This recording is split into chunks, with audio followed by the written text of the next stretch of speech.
अस्सलामुअलैकुम वरहमतुल्लाहि वबरकातुहू। मुअज़्ज़िज़ असातिज़ा इकराम, कैसे हो आप लोग। उम्मीद और दुआ अल्लाह रब्बुल इज़्ज़त से यही है कि आप लोग सब बखैरियत होंगे। चलिए बढ़ते हैं आज की इस वीडियो की ओर। देखिए, आज हम लोग जो है तो केंद्र शिक्षक पात्रता परीक्षा 2024 यानी सेंट्रल टीचर एलिजिबिलिटी टेस्ट 2024 जो जुलाई 2024 में होने वाला है उसकी प्रिपरेशन कर रहे हैं। और ये जो प्रीवियस ईयर क्वेश्चन पेपर है, ये सीटीईटी जनवरी 2021 का पेपर फर्स्ट का लैंग्वेज सेकंड जो है तो मैं सॉल्व करवा रहा हूँ। अल्हम्दुलिल्लाह, इसके पहले आप लोगों को लैंग्वेज फर्स्ट जो है तो मैंने करवा दिया था, और ये उसी का दूसरा हिस्सा है लैंग्वेज सेकंड। ठीक है गाइज, सबसे पहले मैं आप लोग को ये बात बताऊंगा कि आप लोग टेलीग्राम के ऊपर भी जो है तो क्विज दे रहे हो। अल्हम्दुलिल्लाह, वहाँ पर भी जो तो आपकी अच्छी खासी प्रैक्टिस हो रही है। और जो लोग टेलीग्राम के ग्रुप पर जुड़े हुए नहीं हैं तो वो मैं इस वीडियो की डिस्क्रिप्शन में टेलीग्राम ग्रुप की लिंक डाल दूंगा, तो आप लोग जो है तो चैनल को ज्वाइन कर लेना। मैं आप लोग को ये बात बताने की कोशिश कर रहा था कि आप लोग जो है तो बहुत सारे कैंडिडेट जो तो ये बात कह रहे हैं कि सर नोट्स शेयर कीजिए, नोट्स शेयर कीजिए। तो अल्हम्दुलिल्लाह, मैंने नोट्स तो शेयर कर ही दिया हूँ, लेकिन फिर भी आप लोग को बात बतला दूँ कि आप लोग ज़्यादा से ज़्यादा जो तो नोट्स को ना पढ़ते हुए आप लोग जो तो वीडियोस देखिए। क्योंकि वीडियोस देखने से होगा क्या कि आप लोगों को जो है तो उसमें जो एक्सपर्ट टीचर होते हैं वो आप लोग को क्वेश्चंस पढ़कर भी देते हैं, समझा कर भी देते हैं, और साथ ही साथ आप लोग को जवाब के मतलब आंसर तक पहुंचने की जो शॉर्ट ट्रिक्स होती है वो भी आप लोग को जो है तो वो समझा कर देते हैं। तो आप लोग ज़्यादा से ज़्यादा वीडियोस देखने की कोशिश कीजिए। दूसरी बात, आप लोग वीडियोस देखने की कोशिश करेंगे या वीडियोस देखेंगे तो आप लोग को लगेगा कि आपकी पढ़ाई नहीं हो पा रही है, या आप लोग को जो है तो स्टडी में बोरियत महसूस होगी। लेकिन कितनी भी बोरियत हो, आप लोग को अगर ऐसे लगे कि स्टडी नहीं हो पा रही है तो भी आप लोग जो है तो वीडियो को देखते रहे, क्योंकि आप लोगों की स्टडी हो रही है। ये अलग बात है कि आप लोगों को जो है तो पता नहीं चल रही है। आप लोग जैसे जैसे एग्जाम्स के करीब करीब जाएंगे तो आप लोग को आपको स्टडी का आपका जो लेवल है वो लेवल आप लोगों को जो है तो पता चलता जाएगा। तो चलिए, आज बगैर किसी देर के ताखीर के बहुत सारा वक्त आप लोग का ले लिया हूँ। आप लोग इस वीडियो को पूरा अंत तक ज़रूर देखिएगा, क्योंकि इसमें आप लोग को शॉर्ट ट्रिक के साथ में जो तो मैंने आप लोग को समझाने की पूरी पूरी कोशिश किया हूँ। इंशाल्लाह आप लोगों को पूरा के पूरा जो तो मैं शॉर्ट ट्रिक्स जो तो समझाने की कोशिश करूँगा। आइए, वेलकम है गाइस। सबसे पहले तो आप लोगों का मेरे इस educational YouTube channel let's crack it with Sheikh sir पर। गाइस, जो भी इस चैनल पर नए हैं सबसे पहले चैनल को सब्सक्राइब कर ले, वीडियो को लाइक करें, शेयर करें, और अगर आप लोग को कोई क्यूरीज है तो चैट बॉक्स में या कमेंट सेक्शन में आप लोग जो है तो उसको लिख दीजिए। इंशाल्लाह मैं आप लोगों के सवालात के जवाब दूंगा। बहुत सारे कैंडिडेट के सवालात के जवाब भी दे रहा हूँ। बेल आइकन को प्रेस कर दे ताकि जब भी कोई नया वीडियो अपलोड हो तो आप लोग को नोटिफिकेशन मिलता रहे। देखिए, आज हम लोग जो तो देखने वाले हैं सीटीटी जनवरी 2021 का पेपर फर्स्ट का लैंग्वेज सेकंड। अब बहुत सारे कैंडिडेट की जहां पर दिक्कत ये होती है कि सर पेपर फर्स्ट क्यों करा रहे हो, पेपर सेकंड करवाइए, और लैंग्वेज फर्स्ट क्यों करा रहे हैं, लैंग्वेज सेकंड भी कराइए। तो आप लोग को बतला दूं कि लैंग्वेज फर्स्ट और लैंग्वेज सेकंड का जो सिलेबस होता है, कोई भी हो, चाहे उर्दू हो, इंग्लिश हो, हिंदी हो, मराठी हो, पंजाबी हो, बंगाली हो, जितनी भी जो 44 लैंग्वेजेस है सीटेट में, वो सारी के सारी लैंग्वेजेस जो है तो उनका सिलेबस सेम ही होता है। बस पेपर फर्स्ट के जो क्वेश्चंस होते हैं और पेपर सेकंड के जो क्वेश्चंस होते हैं उनका लेवल थोड़ा सा जो है तो हाई हो जाता है। मतलब आप लोग अगर लैंग्वेज फर्स्ट या पेपर फर्स्ट अगर आप लोग दे रहे हो तो उसका लेवल जो है तो आप लोग का प्राइमरी सोर्स का रहेगा, यानी फर्स्ट टू फिफ्थ के लिए। और अगर आप लोग पेपर सेकंड दे रहे हो तो उसका लेवल आप लोग का 6 to 8 का रहेगा। तो थोड़ा सा जो लेवल है वो लेवल हाई हो जाता है, बाकी सिलेबस पूरा की पूरा सेम है। तो आप लोग पेपर फर्स्ट या पेपर सेकंड जो भी आप लोग जो तो दे रहे हो या फेस कर रहे हो, तो आप लोग जो है तो ये मत देखिए कि पेपर फर्स्ट है या पेपर सेकंड है। आप लोग स्टडी करते रहिए, आप लोग को इंशाल्लाह बहुत कुछ सीखने को मिलेगा। आइए बढ़ते हैं आज के इस वीडियो की ओर। देखिए, सबसे पहला जो सवाल है बच्चों या गाइस, सॉरी टीचर्स, हमारा सबसे पहला सवाल है कि दर्ज झील में से कौन जबान के इक्तिसाब में बच्चे के लिए सबसे अहम रोल अदा करता है। याद रख लीजिए, बच्चे के इक्तिसाब। अब इक्तिसाब होता क्या है, यानी कि बच्चे की कदर पैमाई में सबसे ज़्यादा अहम रोल जो है तो वो कौन सा जो है तो, या बच्चे की जो सीखने की सलाहियत है उसमें सबसे ज़्यादा अहम रोल जो है तो, एक मिनट एक मिनट एक मिनट एक मिनट, सवाल यहाँ पर थोड़ा सा ही हो गया। हाँ, तो बच्चे के इक्तिसाब में सबसे अहम रोल जो तो कौन अदा करता है वो हम लोग जो तो देख रहे थे। क्या हो रहा है, एक मिनट रुक जाइए बच्चों, टीचर्स थोड़ा सा।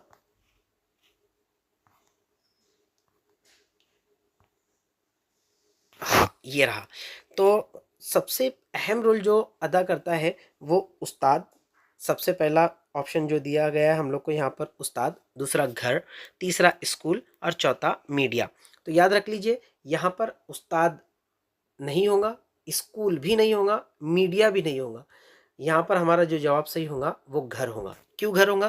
क्योंकि बहुत सारे साइकोलॉजिस्ट जो है तो यहाँ पर ये बात कहते हैं कि बच्चा सबसे पहला जो सीखना शुरू करता है वो घर से। जैसे कि यहाँ पर वालिदा को, माँ को बच्चे की पहली मौल्लमा कहा गया है, या माँ की गोद को बच्चे की पहली दर्सगाह भी जो है तो कहा गया है।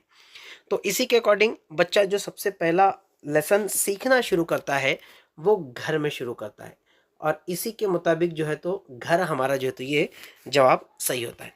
आइए सवाल नंबर 137 की ओर बढ़ जाते हैं। सवाल नंबर 137 कहता है कि कवायद के उसूलों को याद करना और इस तरीक़ेकार की बुनियाद है। यानी कवायद के उसूलों को याद करना, इस तरीके की बुनियाद जो है तो किस पर है? तो गाइज ऐसे सवालात अगर आप लोगों के आते हैं तो इसका जवाब आप लोग का एग्जैक्ट होगा, और इसका जवाब है आप लोगों का कवायद का वजाहती तरीका। क्योंकि इसमें जो तो आप लोग को याद करने के ऊपर जो तो जोर दिया जाता है। यहाँ पर आप लोग का साख्तियाती तरीका भी नहीं, रास्त तरीका भी नहीं और फितरी तरीका भी नहीं होगा। कवायद का वजाहती तरीका आप लोगों का जो है तो जवाब सही होता है। आइए सवाल वक्त ज़ाया ना करते हुए आगे बढ़ते हैं। सवाल नंबर 138 कहता है कि ज़बान की आमोजिश में कोई अहमियत नहीं होती है। यानी इसमें से कौन सा सवाल ऐसा है, कौन सा ऑप्शन ऐसा है कि ज़बान की आमोजिश। अब देख लीजिए यहाँ पर एक टॉपिक आप लोग को दिया जा रहा है आमोजिश। आमोजिश का मतलब क्या होता है? आमोजिश का मतलब होता है सीखना। इट मीन्स लर्नर, ठीक, यानी लर्न करना, ठीक। तो आप लोग ये बात याद रख लीजिए कि आमोजिश का मतलब होता है सीखना। तो ज़बान की आमोजिश यानी ज़बान को सीखने में कोई अहमियत नहीं होती है। यानी इन चार ऑप्शन में से ज़बान की आमोजिश यानी ज़बान को सीखने में कोई अहमियत किसकी नहीं होती है, ठीक।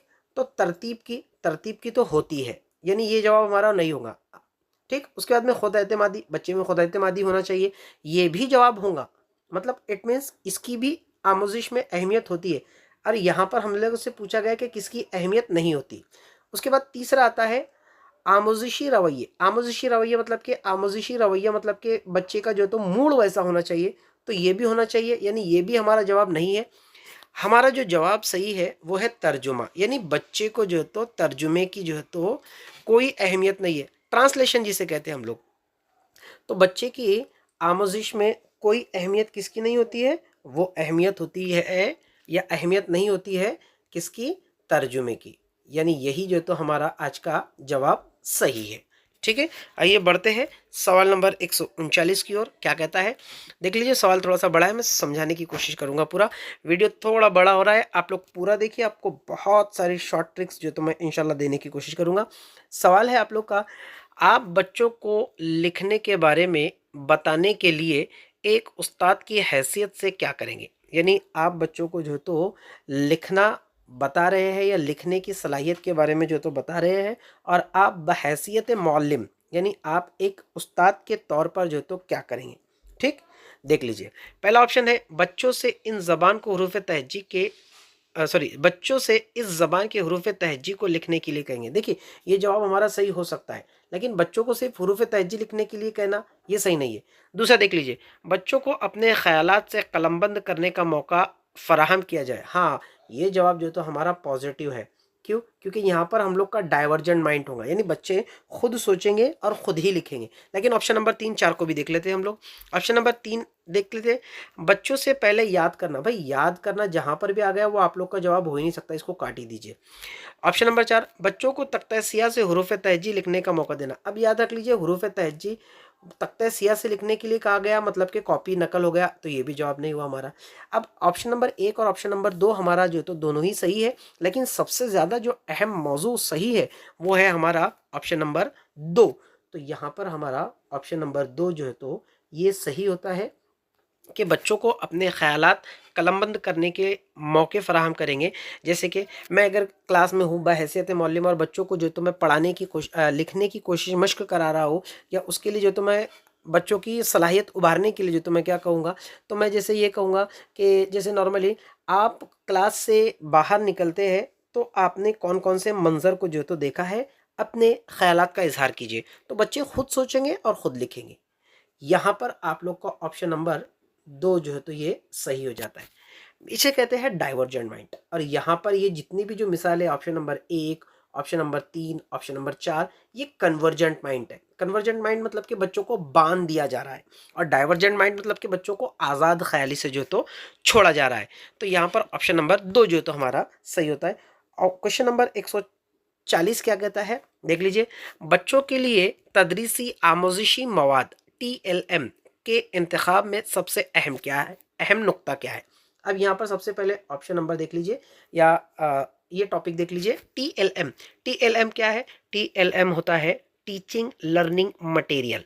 अब टीचिंग लर्निंग मटेरियल मतलब कि जिसे हम लोग मवाद वसाइल तालीम कह सकते हैं। तो यहाँ पर बच्चों के लिए तदरीसी आमोजिशी मवाद में TLM के इंतखाब में सबसे अहम नुक्ता कौन सा है, यानी अब यहाँ पर सबसे अहम मौजू कौन सा है। तो इसे करीबी बाजार में, यानी कि जो भी जो वसाइल तालीम है, टीचिंग एड्स है, तो इसमें सबसे अहम नुक्ता क्या है, इसे करीबी बाजार में जो है तो दस्तयाब होना चाहिए। हाँ ठीक है, ये कुछ हद तक के हो सकता है, इसलिए इसको जो है तो हम लोग एक मिनट, हाँ, इसे हम लोग कुछ हद तक जो है तो हम लोग इसको लेकर चलते हैं। उसके बाद में इसे बहुत ज़्यादा महंगा नहीं होना चाहिए, हाँ ये भी बिल्कुल सही है। इसे सिर्फ तलबा के लिए तैयार होना चाहिए, भाई ये जवाब आ गया ना सिर्फ, तो ये हमारा ऑप्शन हो ही नहीं सकता।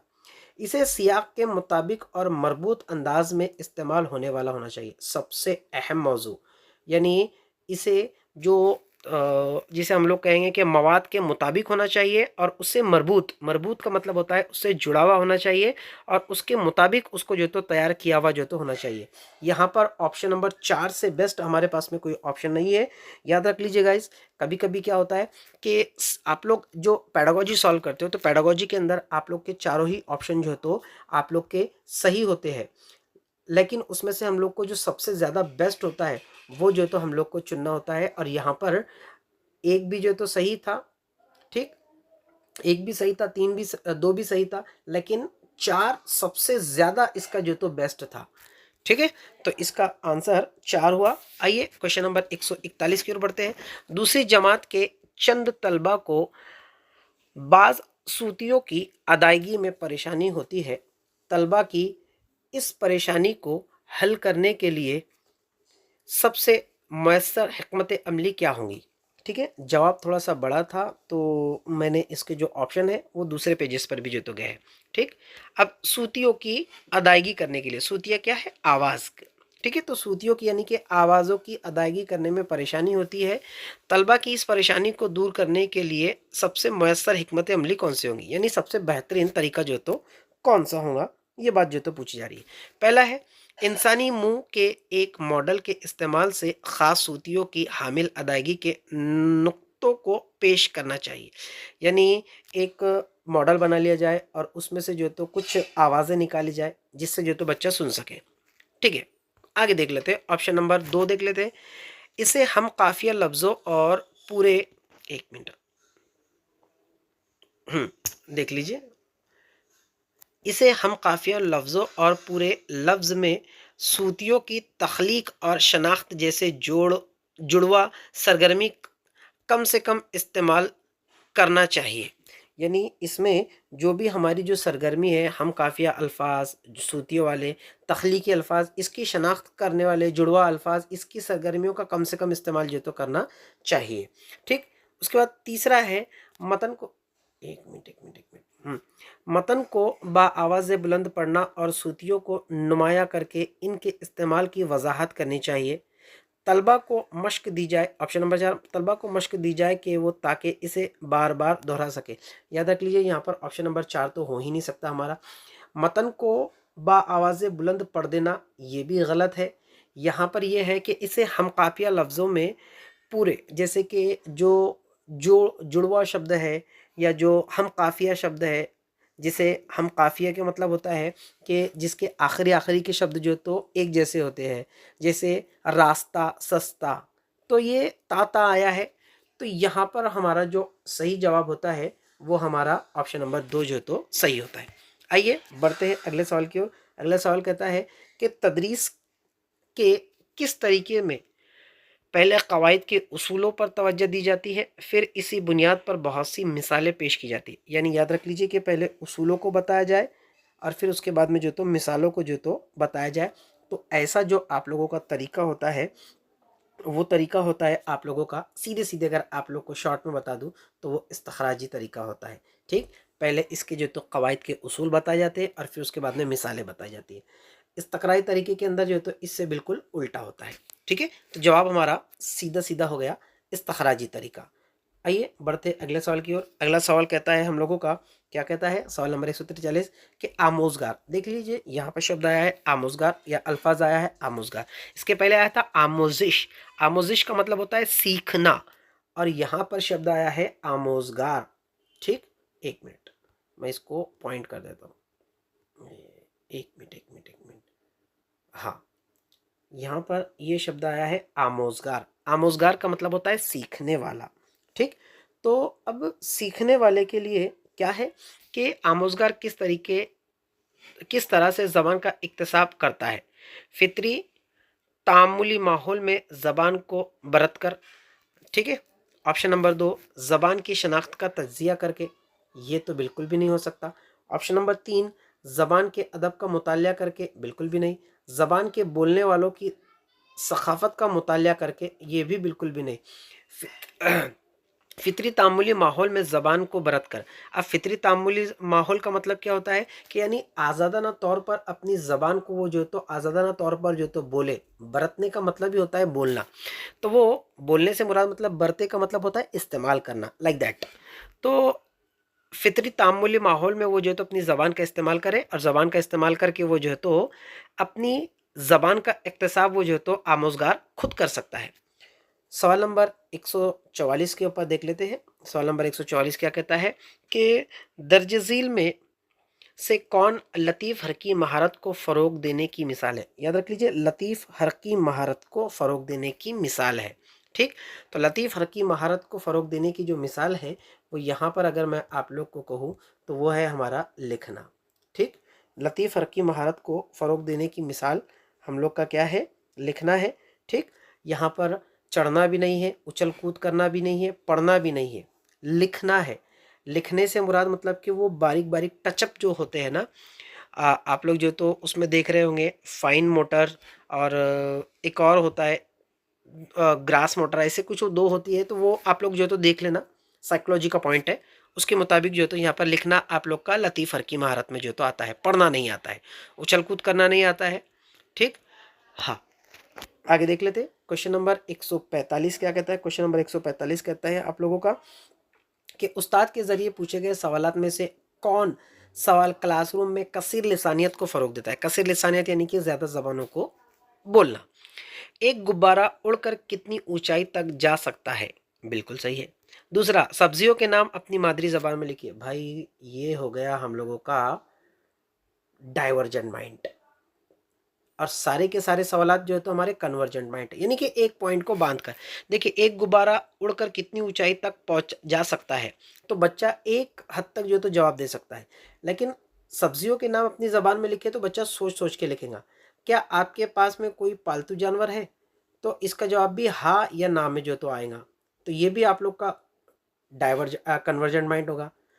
क्या तुम खत लिख चुके हो, हाँ और ना के अंदर जवाब रहेगा और इसका भी सिर्फ एक जुमले में जवाब रहेगा। लेकिन यहाँ पर ये जो जवाब रहेगा बच्चे सोच सोच कर लिखेंगे और अलग अलग ज़बानों के अंदर जो तो बच्चे लिखेंगे और यही हमारा जो है तो कसीर लिसानियत को जो तो फ़रोग देने का एक बेहतरीन तरीका जो तो होता है। ठीक, आइए सवाल नंबर 146 की ओर बढ़ जाते हैं कि इब्तदाई दर्जात में नज़मों को पढ़ना चाहिए क्योंकि ये आम। अब इब्तदाई दर्जात के अंदर जो है तो नज़मों को पढ़ना क्यों चाहिए, ये देख लीजिए। आमोजगारों को हदफ ज़बान बोलने का मौका फ़राहम करती है। हाँ बिल्कुल सही है।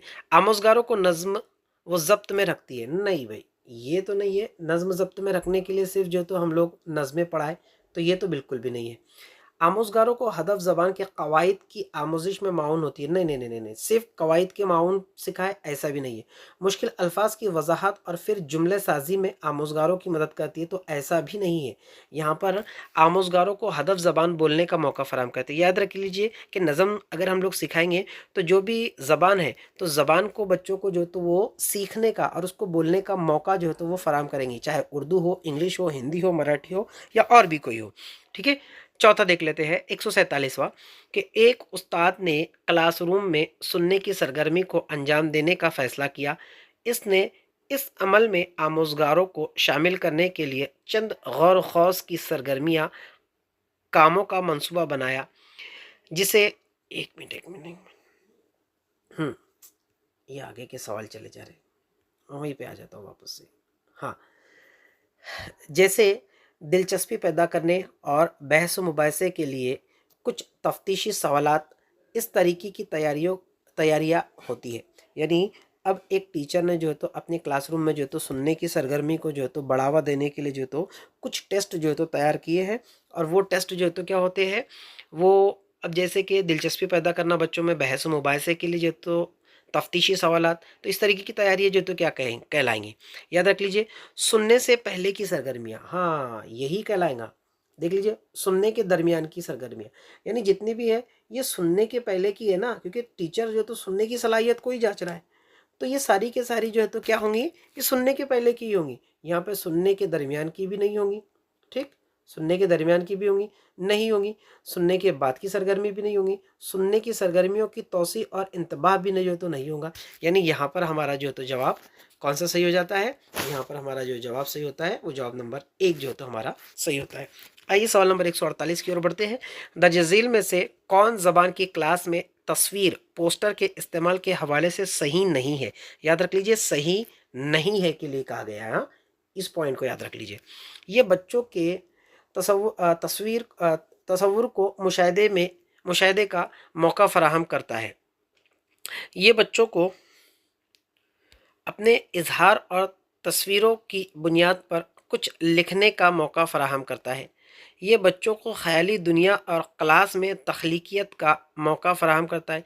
ये बच्चों को सुनने की महारत को फ़रोग देने में मौका फराहम करता है। याद रख लीजिए, यहाँ पर क्या कहा गया है, यहाँ पर कहा यह गया है आप लोगों से कि बच्चों की तस्वीर पोस्टर के इस्तेमाल के हवाले से कौन सा जुमला जो है तो सही नहीं है। तो यहाँ पर जो सही नहीं है वो ये है। क्यों? क्योंकि देख लीजिए, ये बच्चों को सुनने की महारत, अब यहाँ पे जितनी भी तस्वीरें रहेंगी वो तस्वीर बच्चों को जो तो सोचने और समझने के लिए कहेंगी, सुनने के लिए थोड़ी ना कह सकती है। तस्वीर सुनने के लिए कैसे कहेंगी, तस्वीर जो है तो बसरी वसाइल है, समई वसाइल नहीं है। और यही बयान जो है तो गलत है, और जो गलत है वही हमारा जो है तो सही है। ठीक, आइए देख लेते हैं।